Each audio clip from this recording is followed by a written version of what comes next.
You're listening to the Women's Wealth Canada podcast with Glory Gray. Be sure to download and subscribe using your favorite podcast app and like us on Facebook. Are you going through a life transition and need to find a wealth advisor to manage your investments? You don't have to feel discouraged wondering how to find the right one. Grab my free guide, 12 Smart Questions to Ask when interviewing a wealth advisor. This guide gives you all the questions and why you should ask them. Just go to glorygray.com, pop in your email address, and we'll send it right to your inbox. Hi everyone, I'm Glory Gray and welcome to the Women's Wealth Canada podcast. How are you doing? Really, how are you doing? I've been thinking about you all and having some conversations with some of you, and I want you to know that everything is going to be all right. Change is in the air for our country. For many people, change is scary. I was talking to a good friend about this. She was feeling some fear about the direction the world was headed and specifically where our economy was headed in Canada. And I told her, here's the thing about money. Money never disappears. It is simply always in motion. Someone somewhere is making money right now in all markets, in all geopolitical situations. Sometimes I hear media outlets say, we are all doomed and here's why. And the thing that doomsayers don't consider is that nothing is ever static. Yes, bad things can happen and we can't anticipate them. But equally as important to remember is that at that same moment in time, good things and opportunities are happening, and we can't anticipate what those will be either. Every event has two sides to it. The pandemic was a terrible, trying time. But think of all the new industries and possibilities for how we live and work were created during that time, or arose from it. So rather than worry about how an event you cannot control is going to affect you negatively, flip it around and think about how it can provide an opportunity in the future and how you can prepare for that possible opportunity.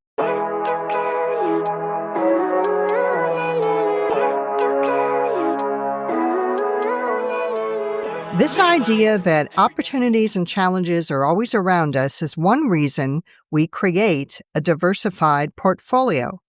First, let me review what a diversified portfolio is by telling you what it is not. I was analyzing a new client's investment accounts and I asked her if she thought she had a diversified portfolio. She said yes, she did. I asked her why she thought that. She said she had a little money in the bank, and she had a little money at one investment advisor, and she had a little money at another investment advisor, so she was well diversified. That's not a diversified portfolio, and I've heard this from more than one person, not just her. Having a diversified portfolio means that you are invested in many different types of investments, and investments that are in different countries. The different countries piece is important because no country is ever in a recession or growth period at the same time as other countries, thank goodness. Even during times of widespread global recessions, some countries are experiencing different points of growth and downturns at different times. Did you know that until 2005, the Income Tax Act restricted what you could invest in your RRSP? Back then, only between 10% and 30% of your account could be in foreign investments, including the U.S. And that is totally against the idea of a diversified portfolio, so thankfully they got rid of that rule. A good metaphor for a diversified investment portfolio is a well-balanced diet. Just like a nutritious meal contains a variety of food groups, like proteins and carbs and vegetables and fats, each contributing its own nutrients, your mutual fund or ETF investment portfolio needs a variety of fund asset types like stock funds, bond funds, real estate funds, etc. If you only eat one type of food, like only eating carbs, you're missing out on the nutrients you need for long-term health. Your body can become vulnerable to the risks in that one area, like diabetes. Similarly, if you only invest in one type of asset, your portfolio could be vulnerable to the risks in that one area, or you could miss out on opportunities another asset can provide. By mixing things up, you're ensuring that even if one food type or one investment type isn't performing well, others are there to balance things out. Here's another tip about investing while we're at it. Money flows from the impatient to the patient. Now let me say that again. Money flows from the impatient to the patient.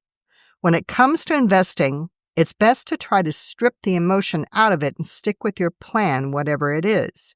For example, let me tell you how some big industrial investors like pension fund managers invest. They often have a wish list of stocks they want to buy. But sometimes those stocks are too expensive, and it doesn't make sense for them to buy it at that price.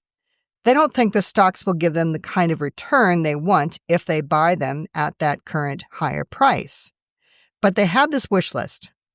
Now, when markets go down, good stocks sometimes go down in price along with the whole market. And that's when those stocks that they had on their wish list are now on sale at a good price. And that's when large institutional buyers like pension plans snap them up. They have an idea of what the price should be. The price comes down to what they think it should be, and they buy that stock because it's now on sale. And you can understand that. You recognize a good deal when you see it. There's a brand of coffee beans at Costco I love. I know what the price is normally, and when they go on sale, I buy them. And that's the way to look at the markets. Instead of being upset when markets go down, realize that things are on sale. And if it's something you're going to be holding for a long time, you may want to consider buying it on sale. So going back to my point about how money flows from those who are impatient to those who are patient, when markets go down, the impatient investor is more likely to say, everything is down, I'm out of here, sell, sell, sell, I don't have time to wait. They are more likely to sell at the worst time because they are impatient. While the patient investors is saying, no problem, I'll buy that low-price stock for you. I know it's a strong stock, and with time, if I'm patient, I can make money. And that's what I mean when I say that money flows from the impatient to the patient. Let's talk today about a question I often get. Should you pay down your mortgage or should you invest your money? I had a client who was very surprised to receive an inheritance from her grandfather when he passed recently. She was not expecting this. Here she is with 2 young children, a mortgage, and many years to go before she retires. She felt a bit stuck because she suddenly had this responsibility for making the most of this inheritance. What is her best course of action? Should she use that money to pay down her mortgage, or should she invest it?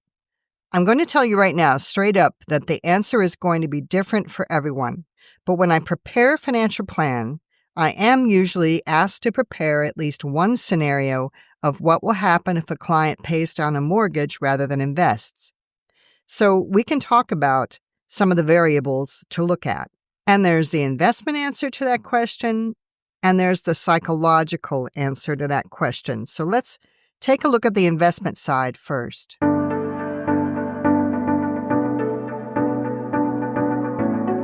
The rule of thumb is that if your mortgage interest is greater than 5%, you should pay down your mortgage with an inheritance rather than invest. And that rationale is related to the fact that if you maintain a lower risk, balanced investment portfolio, you can expect to earn about 4% over time. So if you can get a mortgage for 2% and invest the rest of your money at 4%, you're earning a net of 2%, right? You earned 4% and you paid 2% to the bank for your mortgage. So you're still earning 2% by investing your money. But if your mortgage is 5%, you're losing 1%. You're paying the mortgage bank 5%. So if you can only earn 4% on that money, you're losing 1% on the money you're investing. When mortgage interest rates were over 5% recently, I saw a lot of people putting more money towards paying down their mortgage faster. But now that mortgage rates are back down, more people are better off taking a mortgage out and investing the money they would have used to pay cash for a house or put a big down payment on a house, and instead they are investing that cash. Now they're earning enough money to cover their mortgage payment and still grow their savings. But not everyone sees this as a pure money decision. In the minds of many of us, debt is debt and we hate it. You may simply not want any debt hanging over your head, and that's okay too. It's a personal decision. I could explain to you again and again how this math works to show that you'll do better investing rather than paying down a mortgage if you have a low interest rate. But if your answer is still, yes, but I don't want debt, then pay down your mortgage faster. Or split the difference. You could use some of the inheritance to pay down the principal of your mortgage and invest some. If you do have a lump sum of money, like an inheritance, and you decide to use it to pay off your mortgage faster, it may be best to wait until your mortgage is up for renewal, because Canadian mortgages can contain prepayment penalties. If you pay too much off too fast, you may incur a penalty. If you don't have a lump sum of money, like an inheritance, another strategy is to pay down your mortgage by increasing your monthly payments so that the extra amount is applied directly to the principal. Or you can change from monthly payments to bi-weekly payments. When you pay your mortgage every 2 weeks instead of every month, you pay an additional monthly payment every year because you're dividing the monthly payment in half and then you're making 26 payments. Before you decide which strategy to use, you'll want to talk to your lender to find out the best way to do this to avoid prepayment penalties.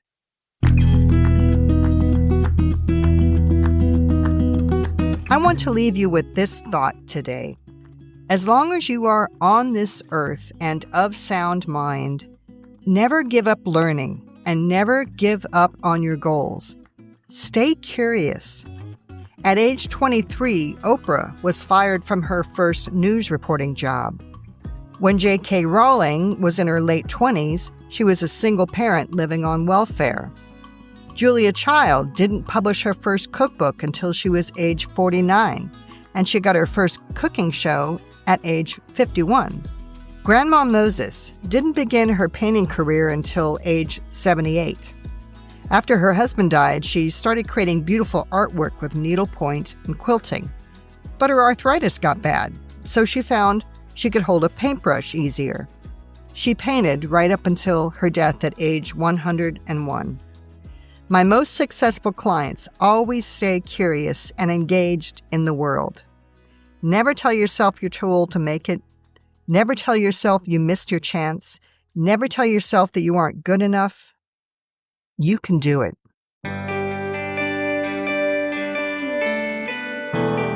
Is there a question about money that you want us to answer here on the podcast? Send us a text through Buzzsprout. If you're listening to this podcast on your phone, you'll find a link in the episode notes that says, "Send us a text."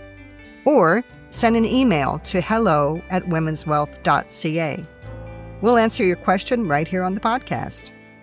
I'm Glory Gray, your personal trainer for financial fitness, telling you to take charge of your finances, plan for the future, but most of all, enjoy today, and bye for now. This podcast is for informational purposes only and should not be construed as investment, tax, or legal advice. It is not an offer to sell or buy, or an endorsement, recommendation, or sponsorship of any entity or security cited. Mutual funds offered through Portfolio Strategies Corporation. Other products and services provided through Glory Gray Wealth Solutions.